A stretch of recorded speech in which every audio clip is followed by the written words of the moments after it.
Hello students, good morning. करते हैं start आज का लेक्चर। ओके, हमारे इस यूनिट में हम पढ़ रहे हैं आउटडोर प्रोपोगेशन मॉडल्स। बेसिकली ये जो प्रोपोगेशन मॉडल हैं वो हमें पाथ लॉस कैसा होने वाला है उसके बारे में थोड़ा प्रेडिक्शन देता है, ताकि हम जो नया नेटवर्क डिजाइन कर रहे हैं उसमें क्या क्या फैक्टर्स कंसीडर करना है वो हमें ध्यान में आए। इसलिए ठीक है, पाथ लॉस आपको मालूम ही है कि सिग्नल जब ट्रांसमीटर से रिसीवर तक ट्रैवल करता है तो बीच में उसको क्या क्या ऑब्स्टेकल्स आता है और ऑब्स्टेकल्स की वजह से क्या क्या सिग्नल में फर्क पड़ेगा। तो आगे हमने देखा था basically diffraction, refraction and scattering. ये तीन फेनोमेना इम्प्लीमेंट होते हैं और ये फेनोमेना कैसा अफेक्ट करते हैं तो अलग अलग साइंटिस्ट ने अलग अलग मॉडल्स के द्वारा हमें रिप्रेजेंट किया है कि कितना पाथ लॉस होने वाला है when you designing a new model. तो लास्ट लेक्चर में हमने लॉन्गली राइज मॉडल और ओकुमुरा मॉडल ये स्टडी कर लिए थे। ठीक है, ओके। लॉन्गली राइज मॉडल बहुत ही ओल्ड मॉडल है which is designed for 40 megahertz to 300 gigahertz। ठीक है, उसके बाद और लॉन्गली राइज मॉडल इतना इफेक्टिव नहीं है क्योंकि वो जब डिजाइन हुआ था तब लार्ज सिटीज में भी इतना क्राउडेड या इतने बिल्डिंग्स नहीं थे। ठीक है, सो नेक्स्ट ओकुमुरा मॉडल जो इम्प्लीमेंट हुआ बाय जापानीज साइंटिस्ट ओकुमुरा, उसने जब इम्प्लीमेंट किया तो उसने बेसिकली डेटा मेजर किया और उसको एक ग्राफिकल कर्व से उसको रिप्रेजेंट कर दिया। लेकिन ओकुमुरा मॉडल की एफिशिएंसी बहुत ज़्यादा है क्योंकि वो एक्चुअली क्या हुआ है कि मेजरमेंट के बेस पे है, एक्चुअली जो रीडिंग्स मिल रहे हैं उसके बेसिस पे है। So it's very efficient model. ठीक है, उसमें हमने देखा था कि एक कर्व से उसने रिप्रेजेंट किया था, ये कर्व्स का भी हमने स्टडी कर लिया था। ओके, तो जाते हैं तीसरे मॉडल की तरफ जो है Hata model. Okay, Hata model.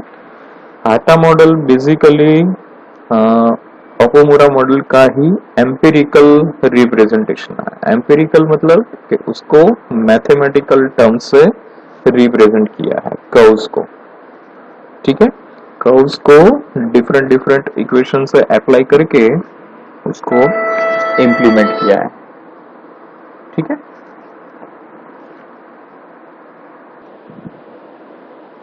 और हाटा मॉडल ओकुमुरा मॉडल पे ही बेसिस है।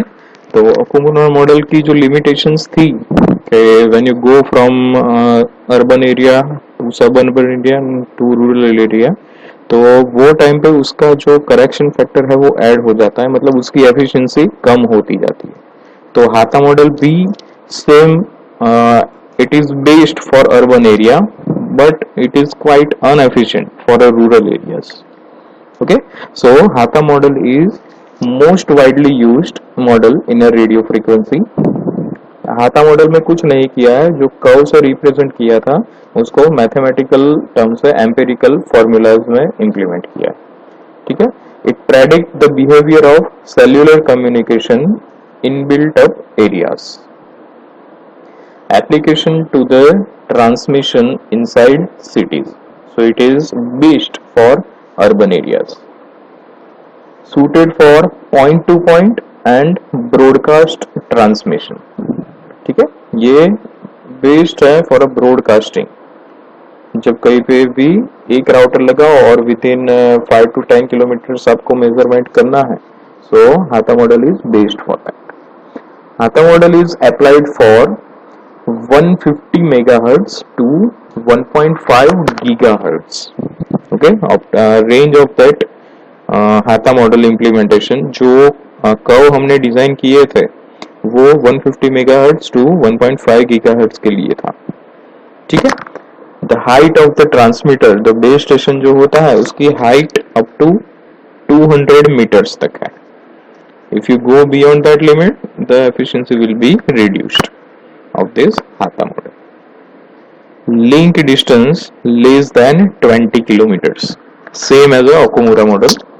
के ट्रांसमीटर और रिसीवर ये दोनों का जो डिस्टेंस है वो मैक्सिमम 20 किलोमीटर्स के लिए ही डिजाइन हुआ है. ठीक है, मतलब कि 20 किलोमीटर्स का जो एरिया है उसके लिए हाथा मॉडल अपना बेस्ट दे रहा.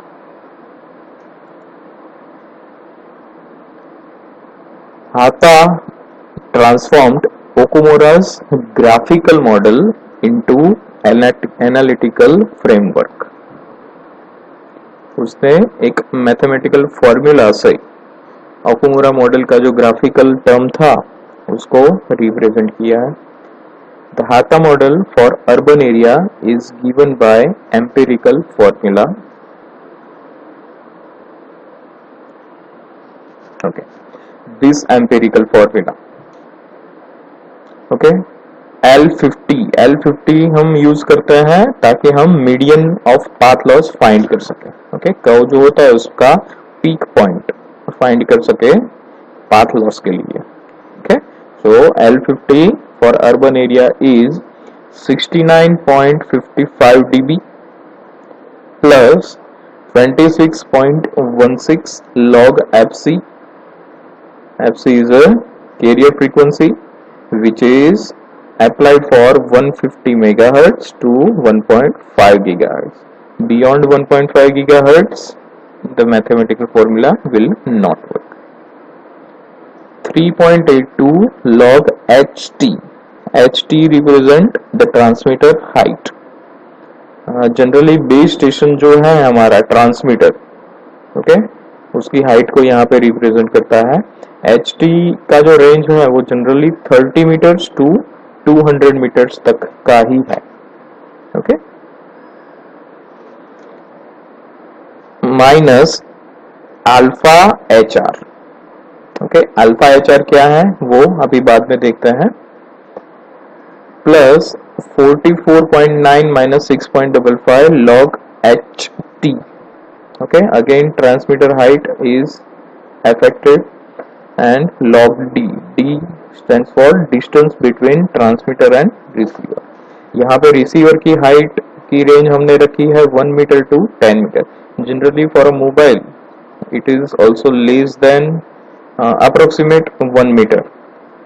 ठीक है, लेकिन if you have not a mobile, सिर्फ cellular communication नहीं है, like a laptop and PC which has a antenna height above 1 meter.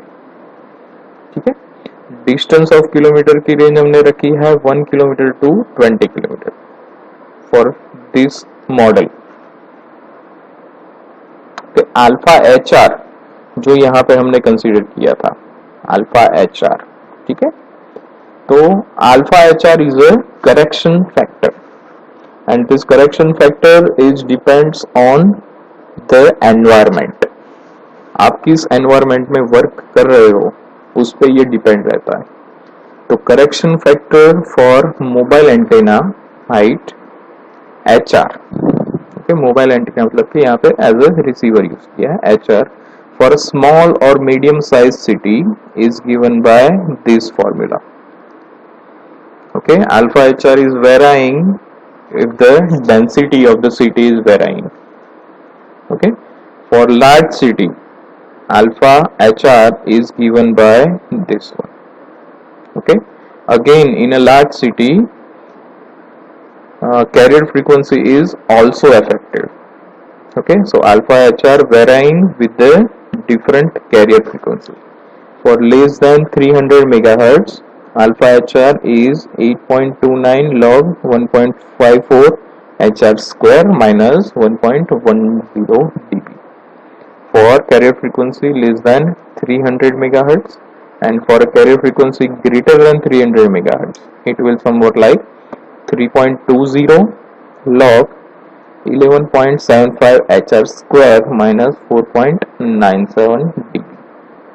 Okay, so clearly यहाँ पे हम देख सकते हैं कि alpha is proportional to HR and FC. HR की वैल्यू जितनी इंक्रीज होगी आपका अल्फा HR उतना ही इंक्रीज होगा, ठीक है। For a large city it has a value higher than as compared to small और medium size city, ओके। और अल्फा की वैल्यू जितनी ज्यादा बढ़ेगी उतना आपको पाथ लॉस ज्यादा मिलेगा, ठीक है। This equation is for path loss in urban areas, लेकिन हमने बात किया था कि पाथ लॉस रूरल एरिया में भी अलग होता है, सब अर्बन एरिया में भी अलग होता है। So for a suburban area path loss can be defined by Hata model is, मतलब उसमें कुछ करेक्शन फैक्टर्स ऐड हो जाता है, मतलब पाथ लॉस उतना डिक्रीज होता जाएगा, ठीक है। तो अर्बन एरिया में जितना पाथ लॉस मिला है, for a suburban area some factor will be decrease, okay। So if you are comparing the path loss for suburban area and urban area, then you will get a lower value for a suburban area as compared to urban areas, ठीक है। उसी तरह से rural area में क्या होगा, it is furthermore decreased by urban areas। यहाँ पे आप देख सकते हैं ऑलमोस्ट डबल हो गया है as compared to suburban area, ठीक है। सो ये सब जो वैल्यूज आप देख रहे हैं वो वैल्यूज कहां से मिली है आपको, ओकुमुरा मॉडल का जो आपने ग्राफिकल रिप्रेजेंट किया है उसको एम्पेरिकल फॉर्म में लाया है, तो ये वैल्यूज हमें मिल रही है, ओके। और ये लाने का काम किया है Japanese scientist Hata, so it's called Hata model, okay. तो to summarize this Hatha model, we can say that path loss for urban area is quite higher. For suburban area, it is somewhat low as compared to urban areas, and for rural areas, the path loss is very less as compared to urban areas. Okay, so for outdoor propagation, हमने यहाँ पे 3 models देखे, Longley Rice model, Okumura model and Hatha model. So to summarize the outdoor propagation, generally outdoor propagation में हम क्या करते थे, path loss ही major करते थे, और path loss जितना ज्यादा है received signal उतना हमें कम मिलेगा, ठीक है। So path loss measurement अगर हम देखने जाए तो अर्बन एरिया जिसमें लार्ज सिटी है वहां पे हाईएस्ट हमें मिलेगा पाथ लॉस, ठीक है। We are getting path loss in medium और स्मॉल सिटी इज लेस, ठीक है। सब अर्बन एरिया में उससे भी कम पाथ लॉस मिलेगा, और ओपन एरिया और you can say that rural areas like jungle and open farm, okay, वहां पे आपको बहुत ही कम मिलेगा, हिली एरियाज, ठीक है। So in a decreasing order it will somewhat like this, clear. So here we are ending outdoor propagation, okay. Now we will move towards indoor propagation models, okay. अभी तक जो हमने आउटडोर प्रोपोगेशन देखा वो क्या था कि आउटसाइड द बिल्डिंग जो एनवायरमेंटल इफेक्ट हो रही है, ठीक है, एनवायरमेंटल सस्पेक्ट्स जो है उनकी वजह से जो हमें पाथ लॉस मिल रहा है, that we have studied in outdoor propagation model. But indoor, यहाँ पे भी हमें बहुत चीजें ध्यान रखनी होगी कि इंडोर प्रोपोगेशन, क्योंकि यहाँ पे अभी वायरलेस कम्युनिकेशन में